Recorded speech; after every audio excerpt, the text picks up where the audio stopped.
What's up, everybody? This is Chris Nichols, and you're listening to an episode of the Nichols&Dimez Show. Enjoy.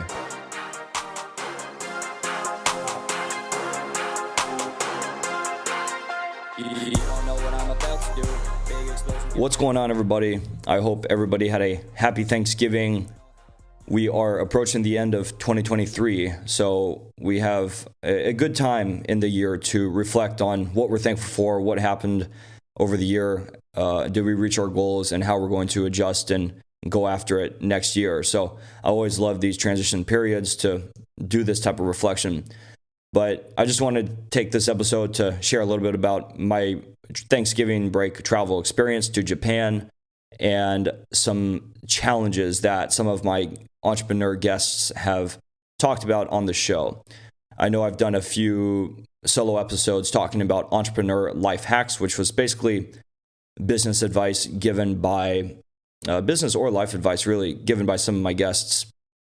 And I thought it would be good to talk about some of the more recent episodes and the challenges they have experienced, because I think people can always relate to challenges like these and apply to some part of their life, whether it's their business or something personal.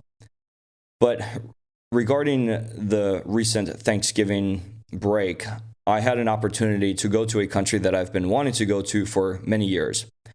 And that country is Japan. I was in Tokyo for the first half of it and in Kyoto for the second half. Now, I'm somebody who grew up in Hawaii, which is a state with a strong Japanese influence, both in the population and in the tourism that the state receives. So I was able to stop in Hawaii, where I grew up, and then fly to Tokyo from there.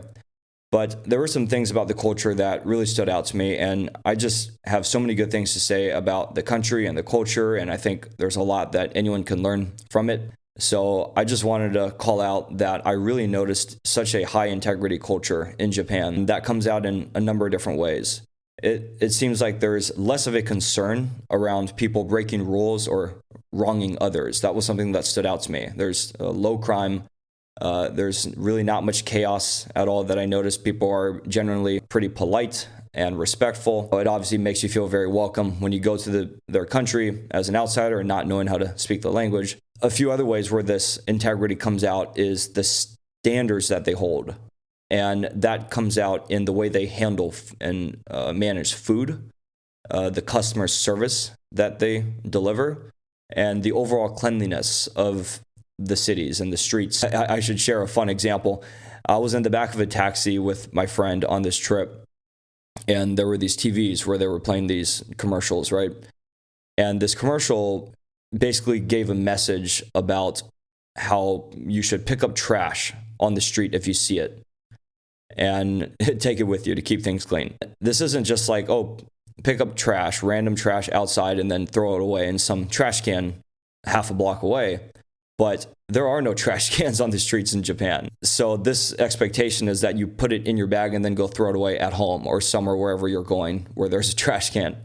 So I think that just speaks in many ways to their thinking and the pride that they have to hold this level of integrity in this culture.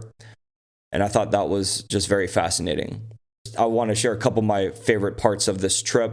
I would say number one overall was the food in Japan. I think anyone who has been there knows what I mean if you do like to eat, and particularly the teppanyaki restaurants where you cook the beef and the meat in front of you on the little burner in your table, and you are expected to take off your shoes and then sit down in this pit and then cook this food. And I'd say in Kyoto we had this Kobe beef, which is really where the Kobe beef is best in Kyoto. That's what they say, and the Wagyu beef as well. So I just thought that was incredible. Every single meal, obviously at the restaurants, ramen, sushi, you name it. But also if you get bento boxes from the train station or from 7-Eleven, they are just surprisingly so good and so fresh. The next thing I really enjoyed was a place called Arashiyama, which is in Kyoto. They have this monkey park where you walk up into the forest and you get to observe these monkeys playing. You can even go feed them in a cage some peanuts and apples. And so I found that very fun. Kind of took me back to my childhood a little bit because of how excited I got when I saw these guys playing around.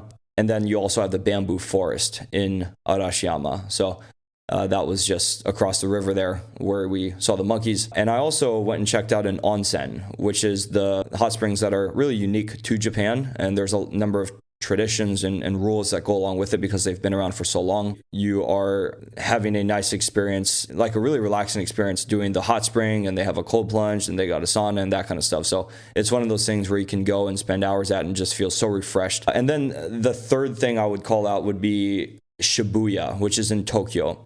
And this is where you have the crossing, probably the biggest, busiest intersection crossing in the world. But I don't know how many angles of streets people are coming at when they cross. But it was just such a cool energy to be there. Some people compare it to Times Square in New York. I think that's pretty accurate.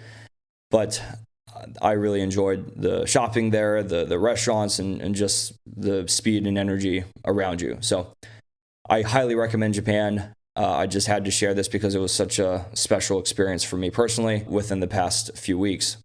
All right, so I do want to talk about some of the challenges that stood out to me in some of my recent conversations with the entrepreneurs that have been on my show. And number one came up multiple times. And this is the idea of not knowing how to do anything as you're getting into your venture. You don't know what's around the corner. And in a way, you need to be naive because some of the guests that talked about this, in particular, it was Liam Erickson with Guy Fawkes, and it was also Thomas Harrison, the creator of the Gemini credit card. And they say that they actually needed to be naive and not know what they were getting themselves into, because otherwise they would never have started in the first place, because then they would have known up front how hard it was, and that would have pushed them away. So I just think this is really cool because it gives you, I think, more confidence in approaching something where you don't fully know what you're going to expect. You know, I think I struggle with this sometimes, and other people do too, but there is some anxiety involved when you don't know what's around the corner, what you're signing up for. But in a way, you rise to the occasion when you are invested in it and it's required to get done and it's in front of you, right? So that really supports that idea for this challenge around not being afraid to go after something and just doing it instead of knowing fully exactly what you're doing up front. Eli Facenda was another guest who gave a very similar challenge, but the way he worded it was that there is no instruction manual and that there are philosophies, tactics, strategies out there that you can follow to help you, whether it's in your industry or just in general business, of how you should go forward. But you really are in charge of your own ship, and you must be clear on that path that you want and why, because this is what's going to get you through those ups and downs.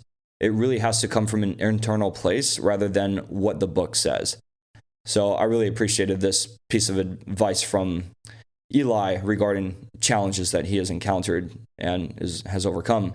So the number two big one I wanted to talk about, this is pretty straightforward, but it's time management. This was actually shared with by Nakoda, and he added to that another one, which I thought was almost more unique and special, but it's to not let numbers discourage you.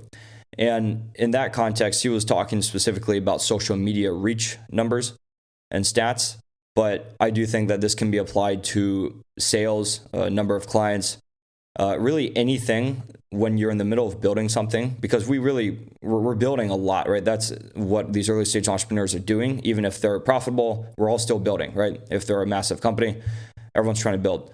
But if your numbers are suggesting something, I do think, yes, it's important to be analytical, but if it's going to hurt your confidence and the vision that you have and and throw you off, then there is something to be said around having this tunnel vision focus on what you're actually trying to do and not letting these numbers stop you from doing it. Okay, so the third challenge that stood out to me was shared by Dom Bell, the jiu-jitsu influencer. And I love this one because he talked about how important it is to understand that self-limiting beliefs are the only thing holding you back, and that everything else is achievable through consistency and hard work. But if those self-limiting beliefs are in your way, then you're screwed, right? And one way that he uses to address this is to have a support system of people where they know what's going on and they can recognize when somebody is facing a self-limiting belief, and they are going to call each other out. So somebody will say, hey, stop that. You are capable of this.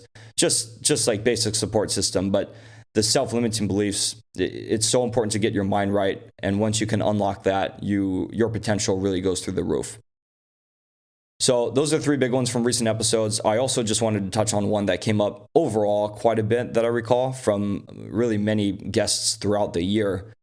But this was the ability to manage people and gaining that skill, and also to delegate your work, delegate tasks. This is something I'm personally struggling with as well. I've been doing this podcast all by myself from start to finish, from pre-production and coordinating and working on the brand, and also doing the actual setup with the equipment and recording, and working with the guests to market the episode, and doing all the post-production and editing. It's definitely been a lot for one person, and I am in conversations with editors to try to get some support on this. People have reached out to try to work for me in this way and support me here. So I'm going through it myself, and I've heard it come up so many times. I think entrepreneurs have a mindset typically that they like to really control everything, which is a great thing, but also a bad thing, of course, once you have to scale, because you're going to get stuck if you're going to just stay like that. And you need to learn how to teach others how to do things and let them do it for you. So I, again, am working on this. And if anyone has any cool advice around this, please reach out to me, because I would probably find some value in that. But anyway, I just wanted to share those few things in this quick episode. We are approaching December here, and we have a new year coming up. So I hope everyone has a wonderful holiday season. Please continue to follow the Nichols and Dimes Show, or follow it if you don't already. And again, I love feedback, but I hope everybody continues to enjoy. And thanks again for all the support. Bye, everybody.